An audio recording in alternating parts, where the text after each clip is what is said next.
voulu faire une carrière solo. Et il a arrêté. Et on respecte ça. mu des Espagne ñun ñu ñibbi si continuer suñu mission. moo gën bu taxawee ne leen dañu jote leneen lu dul loolu sérieusement waxul dëgg. ok man leneen li ma mujj fi may mujjee mooy. gis nañ ne jamono ji ñu toll nii ci wàllum activisme ngeen gën a ràññeeku sax que ci rap. alors lan moo xew rap bi dafa doxatul wala da nga amatul inspiration pour bind ay textes wala lan moo tax ba rap bi ngeen relégué ko au second plan ci wàllum activisme daal lañ leen gën a ràññee parce que bu dee ci wàllum rap bi moom vraiment toju leen fenn quoi. nous sommes le groupe de rap qui marche plus dans ce pays et qui a beaucoup fait dans ce pays. Explique. Ok. Li ma compté ci sunu carrière déjà nous avons sorti 4 albums yu génn à part suñu album censuré bi. Le dernier album qu'on a sorti c'était en 2014. C'est un double album de 26 titres. Nous avons vendu plus de 25 000 exemplaires. loo xamante ni ku taxaw mbalax ak lépp ku taxaw je te défie amul ku ko def en CD et physique. mooy ban encyclopédie. encyclopédie. ok. ci plateforme yi li ñu jaay mënuma la ko wax. am nañu awards ci plateforme digitale yi aux États-Unis on a fait 24 États man ak Thiat 24 États 24 universités aux États-Unis on a fait presque tous les pays d'Afrique on a def nañu Japon def nañu Japon def nañu Europe dem nañu ba Beytil Maqdis julli fa ndax rap Beytil Maqdis mooy jumaa ju mag ji nga xamante ni fa la sallallahu alayhi wa sallam jiitee woon kulli prophète ndax rap kon li ñu rap defal ak li ñu am ndax rap amul kenn ku mun a taxaw ne am nga ko ndax rap.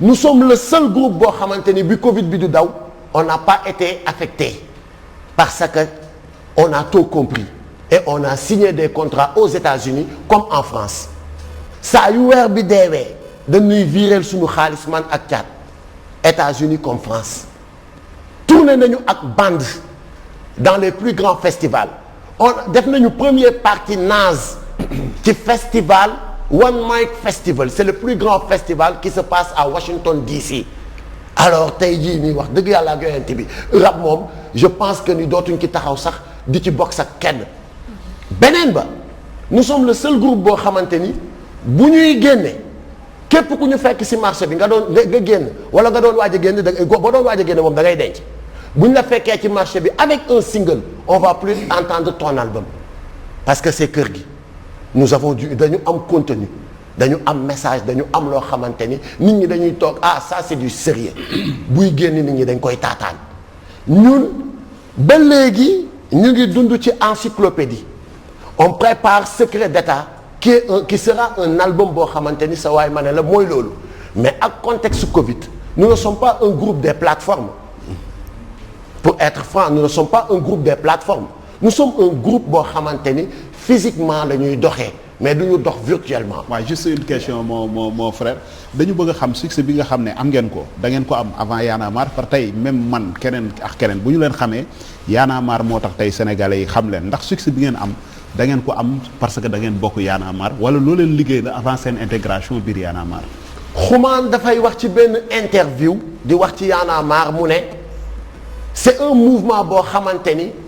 ñi ko porté bu ñu ko porté wul woon du am tole bi mu am parce que mouvement boo gis dañ naan ñan ñoo ko jiite ñi ko jiite dañu am background je me rappelle bi ñuy discuter ak Fadel naan ñu il est temps que vous que ngeen bàyyi yem ci musique rek ak toog télé wala toog ci plateau di dénoncer il faut que ngeen joindre ci ay actes ñu xasante ci. Vous êtes le groupe le plus respecté yéen yéenay def guichet fermé yéen yéenay génne album sénégalais yëpp jënd ko yéen yéenay mais au retour vous allez vous limiter juste de chanter di wax di dénoncer ci ay à travers des CD des ña vous pensez pas qu'il est temps que ngeen yokk dara ci yëf yi donc Y'en a marre li mu doon tey sunu background moo ko def. kon de par là da nga bëgg a wax ne yéen tey ji Y'en a marre moo leen ameel merci tey bu ñu xamee Y'en a marre yéen seen background moo tax mais Y'en a marre mayu leen dara. xam nga Y'en a marre rek kër gi nan la mel. doom non musicalement laay wax moom laay damay wax moom laay wax am yëpp nit ñi Sénégalais yi aussi dañuy wax souvent de lépp loo leen am teraanga goo leen am da ngeen di war a wax seen bokk Y'en a marre moo tax nit ñi xam leen. xam nga Y'en a marre crédibilité boobu la Y'en a marre moo leen ko may quoi.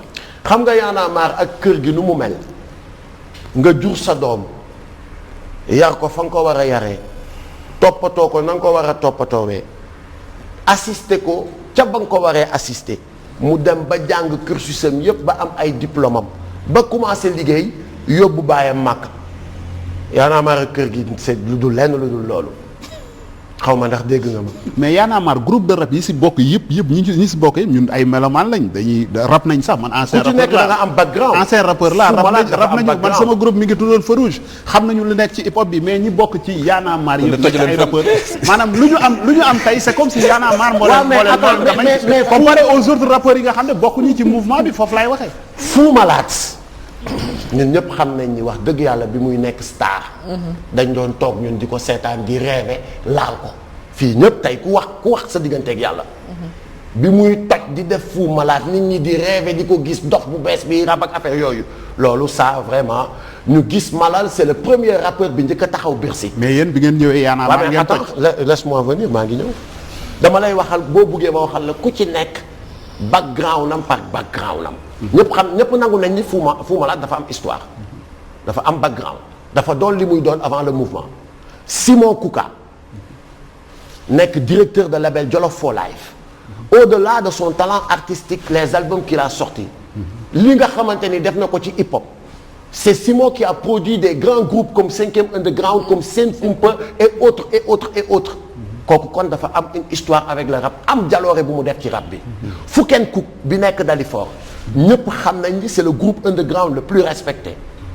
Wërngël bi nga xamante ni aujourd'hui ñoom ñooy actuel ak si ñamu mbaam ñëpp xam nañ aussi seen histoire avec le rap ak ñeneen groupe yi nekk dans les régions comme ay Mes Black Sadik bu Tamba ak ñeneen yi nekk dans les régions ñëpp xam nañ histoire bi ñu am ak rap ba pare donc ñooñu ñoo dajaloo c'est une somme de cotisation nga boole ci des journalistes crédibles nga boole ci des Sénégalais crédibles venant de toute couche sociale ñooñu ñoo créé def le mouvement Y'en a marre donc ku ci nekk da nga indi sa valeur ajoutée pour que mouvement bi mën a tooju pour que mouvement bi mën a am li mu am. waaw sama dernière question sànq cof nga ko may ma ko c'est important. sànq moom yaayam sa yaay rek nga wax sànq. mais dégguñu sa biir wax nga wax sa waxu papa dañuy gis ne doom chaque jour dafa am lien yoo xam ne dafay dox si digganteem ak yaayam te dañuy gis ne maire yi la ñuy gën a jibool ndax sa diggante ak paa bi dafa ñagasoon. non sérieusement wala yow sa yaay dee na yàlla na ko yàlla yërëm te yéexañu ko. amul lenn loo xam ne tey rëccu nga ko sa diggante ak moom wala loo ko bëggoon defal te defaloo ko. li ma ko bëggoon defal te defaluma ko mooy bi ma demee ba nga xamante ni war naa ko mën a yóbbu Màkka. ci la def AVC. wàññi ko bu bëree te ñëpp xam nañ Màkka ak coono ga ak fitna ca la commencé ñàkk li ñuy wooyee wér-gu-yaramam. alors chaque année bu ko xam nga balaa ngay dem Màkka. da ngay dem defi visite contre visite médicale affaire ñu xool ndax apte nga pour dem Màkka mais at mu jot docteur bi danaan attanul supporté wul Màkka donc c'est loolu laa regretté sérieusement ak bëggoon naa balaa muy génn àdduna ma teg ko ci luxe boo xamante ni mais un luxe insolent parce que il l'a mérité. mais tey xam naa ni luxe boobu yàlla fay na ko ca kër ya gën a kawe ca àjjana. Mon père était un papa poule on ne touchait pas à ses enfants moom ak ñun ñoo doon bolotandoo mais xam na ki dara mën na ci wax xam na ñu bari ñoo xamante ni ci sama loxo papa la ñu jaar moo leen yar il était tout le temps amul woon ay xaritu mag ay moroomu doomam yi ñoo nekkoon xarit yi génération nag par génération ñoom met génération mooy ñoom Mamadou Kansar affaire yooyu jàppal ba ainsi de suite donc vraiment c'est un père boo xamante ni je suis très fier de mon papa te juddu naa Kaolack ba fi ma toll de en tout cas déggaluma ko way wu ñaaw. d'accord def na benn transition sax pour ñu dem ci maître ah. waaw ñu bàyyi ko mu siffler parce que def mu siffler tuuti quoi c'est ça. ñu doog a ñëwaat ci moom ñu mën a dem ci maître ah. Pape waaw. parce que mi ngi wax bay seedeloo maître. donc xanaa ñu bàyyi rek maître wax ci seede boobu ba pare Tout à fait. nga dem ak moom maître. waaw effectivement comme li mu wax moi j'étais très jeune dirigeant au lycée Valdiodio Ndiaye.